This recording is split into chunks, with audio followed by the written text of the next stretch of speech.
खुलुमबाय बेयो बड'लेण्ड इंखं टेलिभिजन दिनै 9 सेप्तेम्बर 2022 शुक्रबार खालि सानसेनि बरादखौ नोंथांमोननि खाथियाव लाबोदों आं सदानन्द दैमारिया।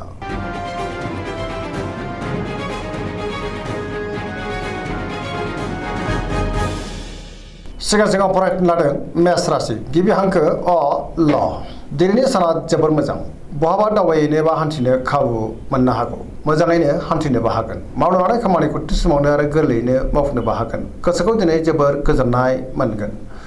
देहाया मोजाङै थागोन। बहानिफ्रायबा मोजां खौरां फैनोबो हागौ। रांखावरियाव दिनै जोबोर मोजां। गोबां धोन आरजिनो हागोन। बेफार फालांगियावबो जोबोर मोजां होनजायो। सोरबा लोगोनिफ्राय थोजासे हेफाजाबखौ मोननो हागौ। गुबुनजों मोजां सोमोन्दो लाखिनो रोंगोन। न'खराव दिनै अननानै फैगोन। बिदा फंबायजों मोजां सोमोन्दो थागोन। गुबुननि गोसोखौ दिनै बोनो हानानै गोसोखौ बांसिन गोजोननाय मोनगोन। गोसोनि बोलोआबो बांगोन। लाइमोनफोरा बहानिफ्रायबा मोजां खौरां मोननो हागौ। गोसोखौ दिनै जोबोर खुसिबो मोनगोन। फरायसाफ्रा दिनै फरायनायाव गोसो दुंखांगोन आरो मोजां फिथाइ मोननोबो हागोन। पजिटिभ एनार्जिनि गोहोम गोग्लैगोन। धोरोमारि बिथिङावबो दिनै गोसो दुंखांगोन। वृष राशि गिबि हांखो इ उ ब दिनैनि साना जोबोर मोजां। गोसोखौ दिनै जोबोर गोजोननाय मोनगोन। गोसोनि बोलोआ बांगोन। मावनो लानाय खामानिखौ थि समावनो आरो गोरलैयैनो मावफुंनोबो हागोन। गियानाबो बांगोन। गोग्गो आरो गोथों साननो रोंगोन। गियाननि आंखाल जानाय नङा। समाजाव दिनै मान मोननो हागोन। रांखावरियाव जोबोर मोजां। बेफार फालांगियावबो जोबोर मोजां होनजायो। आयाबो बांगोन। सोरबा लोगोनिफ्राय मोजां खौरां मोननो हागौ। न'खराव दिनै अननानै फैगोन। बिमा बिफानि अननाय आरो बोरखौ मोननो हागौ। देहाया दिनै मोजाङै थागोन। गुबुननि हेफाजाबखौ थोजासे मोनगोन।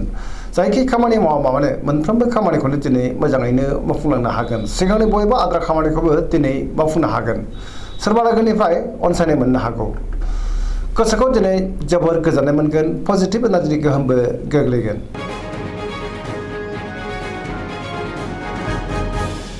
मिथुन राशि गिबि हांखो क स दिनैनि साना जोबोर मोजां। पजिटिभ एनार्जिनि गोहोम गोग्लैनो हागौ। मोनफ्रोमबो बिथिङाव जाफुंसार जानो हागोन। गियाननि आंखाल जानाय नङा।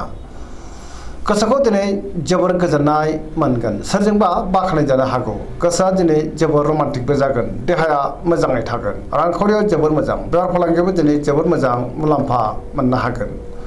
सोरनिबा अननाय आरो हेफाजाबखौ मोननो हागौ। समाजाव दिनै बयजोंबो अनसायजागोन। गोसोनि बोलोआ बांगोन। गावनि गोसोनि साननायखौ दिनै गुबुननो फोरमायनोबो हागोन। सेंग्रा सिख्लाफ्रा जोबोर खुसि जागोन। सोरबा लोगोनिफ्राय थोजासे हेफाजाबखौ मोननो हागोन। सोरजोंबा बाख्नायजानोबो हागौ।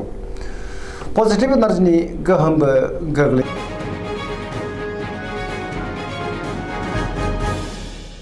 कर्कट राशि गिबि हांखो ड ह दिनैनि साना जोबोर मोजां। गोसोखौ दिनै जोबोर गोजोननाय मोनगोन। सोरबा लोगोजों बाख्नायजानो हागौ। गोसोनि साननायफ्रा दिनै मोगथाङाव जाफुंगोन। गोसोआव पजिटिभ साननाय फैगोन। गोथों आरो गोग्गो साननो रोंगोन। गियाननि आंखाल जानाय नङा। मावनो लानाय खामानिखौ थि समावनो मावफुंनो हागोन। सिगांनि बयबो आद्रा खामानियाबो दिनै मावफुंजागोन। रांखावरियाव मोजां। बेफार फालांगियावबो मोजां। न'खरावबो दिनै अनलायनाय फैगोन। सोरजोंबा बाख्नायजानो हागौ। समाजाव दिनै लोगो लेवा बांगोन। गोबां मुंदांखा सुबुंजों लोगो मोनज्लायनोबो हागौ। देहाया दिनै मोजाङै थागोन। अब्लाबो नाथाय जानाय लोंनायाव सांग्रां जानांगोन। न'खराव अननानै फैगोन। फरायसाफ्रा दिनै फरायनायाव गोसो दुंखांगोन आरो मोजां फिथाइ मोननोबो हागोन। सेंग्रा सिख्लाफ्रा मोजां खौरां मोननोबो हागौ।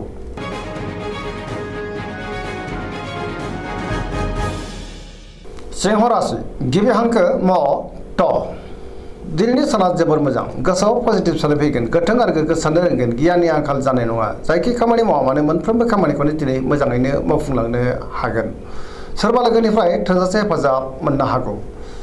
बहाबा थाङोब्ला दिनै जोबोर मोजां आरो मोजाङैनो हान्थिनोबो हागोन। रांखावरियाव मोजां। बेफार फालांगियावबो दिनै मोजां होनजायो। गोबां मुंदांखा सुबुंजों दिनै लोगो मोनज्लायनो हागौ। सोरजोंबा बाख्नायजानोबो हागौ। गोसोनि साननायखौ गुबुननो फोरमायनोबो हागोन। लाइमोनफोरा जोबोर खुसि जागोन आरो बहानिफ्रायबा मोजां खौरां मोननोबो हागौ। समाजाव दिनै मान मोनगोन। गुबुननि गोसोखौ बोनो हागोन। देहाया दिनै मोजाङैनो थागोन। बयजोंबो अनसायजागोन। गोसोआ दिनै जोबोर रमान्टिकबो जागोन आरो लाइमोनफ्रा गावबा गावनि गोसोनि साननायखौ फोरमायलायनोबो हागोन।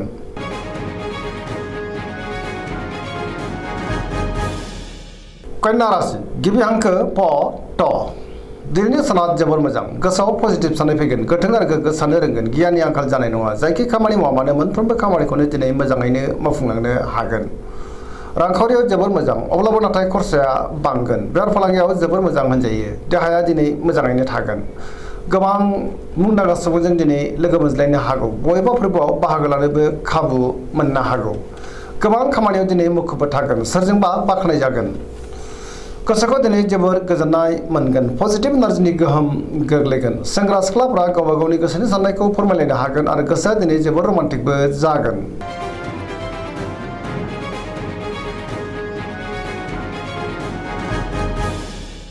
तुला राशि गिबि हांखो र ट दिनैनि साना जोबोर मोजां गोबां रोखोमनि जेंनाफोरखौ दिनै सुस्रांनो हागोन गियाननि आंखाल जानाय नङा गोग्गो आरो गोथों साननाय फैगोन सोरजोंबा बाख्नाय जानोबो हागौ गोसोनि साननायफ्रा दिनै मोगथाङाव जाफुंगोन मावनो हानाय खामानिखौ थि समावनो मावफुंनो हागोन सिगांनि बयबो आद्रा खामानियाबो दिनै मावफुंजागोन देहाया मोजाङैनो थागोन रांखावरियाव मोजां बेफार फालांगियावबो मोजां होनजायो गुबुनजों मोजां सोमोन्दो लाखिनोबो रोंगोन नखराव अनलायनाय फैगोन बिदा फंबायनिफ्राय थोजासे हेफाजाबखौ मोननो हागौ गुबुननि गोसोखौ बोनो हागोन सेंग्रा सिख्लाफ्रा जोबोर रमान्टिक जागोन आरो गावबा गावनि गोसोनि साननायखौ फोरमायलायनोबो हागोन पजिटिभ एनार्जिनि गोहोमबो गोग्लैगोन गोसोनि साननाय आरो लुबैनायफ्रा दिनै मोगथाङाव जाफुंगोन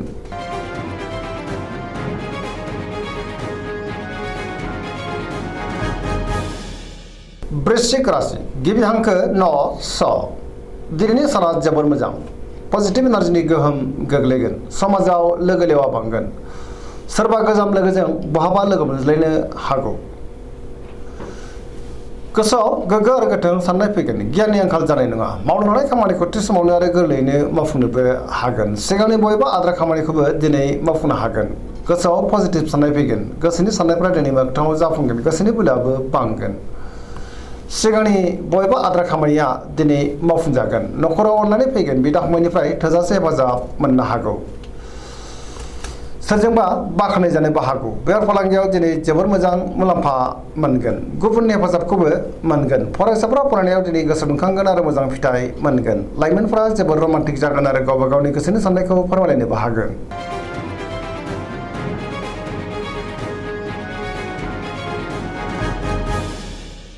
धनु राशि गिबि हांखो ढ फ भ दिनैनि साना जोबोर मोजां गोसोआव बोलो बांगोन मावनो हानाय खामानिखौ थि समावनो आरो गोरलैयैनो मावफुंनोबो हागोन माबा नङा माबा मोनसे मोजां खौरां फैनोबो हागौ गोसोनि साननायफ्रा मोगथाङाव जाफुंगोन रांखावरियाव दिनै जोबोर मोजां मोननो गोनांखौ दिनै मोननो हागोन बेफार फालांगियावबो दिनै जोबोर मोजां मुलाम्फा मोनगोन समाजाव बयजोंबो अनसायजागोन बहाबा थाङोब्ला दिनै जोबोर मोजां आरो मोजाङैनो हान्थिनोबो हागोन देहायाबो मोजाङै थागोन नखराव दिनै अनलायनाय फैगोन बिदा फंबायनिफ्राय थोजासे हेफाजाब मोनगोन लाइमोनफोरनि गोसोआ दिनै जोबोर रमान्टिक जागोन आरो गावबा गावनि गोसोनि साननायखौ फोरमायलायनोबो हागोन गुबुनजों मोजां सोमोन्दो लाखिनोबो रोंगोन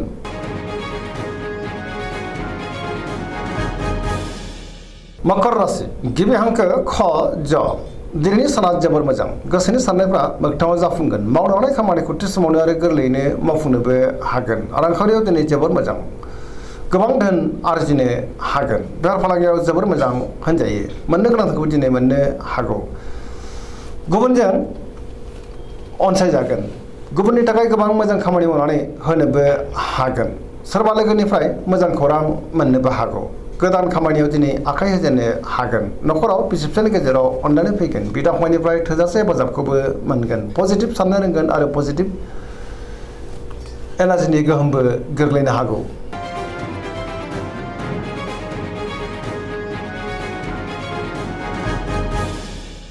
कुम्भ राशि गिबि हांखो ग स दिनैनि साना जोबोर मोजां गोसोखौ दिनै जोबोर गोजोननाय मोनगोन मावनो हानाय खामानिखौ थि समावनो आरो गोरलैयैनो मावफुंनोबो हागोन सिगांनि बयबो आद्रा खामानिखौबो दिनै मावफुंनो हागोन बहानिफ्रायबा मोजां खौरां फैनो हागौ समाजाव मान मोनगोन गोबां मुंदांखा सुबुंजों दिनै लोगो मोनज्लायनोबो हागौ रांखावरियाव जोबोर मोजां बहानिफ्रायबा गोबां धोन मोननोबो हागौ देहाया दिनै मोजाङैनो थागोन गुबुननि थाखाय गोबां मोजां खामानि मावनानै होनोबो हागोन नखराव दिनै अननानै फैगोन सोरजोंबा बाख्नाय जानो हागौ बिमा बिफानि अननाय आरो बोरखौबो मोनगोन। बहाबा थाङोब्ला दिनै जोबोर मोजां आरो मोजाङैनो हान्थिनोबो हागोन। लाइमोनफ्रा गावबा गावनि गोसोनि साननायखौ फोरमायलायनो हागोन। पजिटिभ एनार्जिनि गोहोमबो गोग्लैगोन।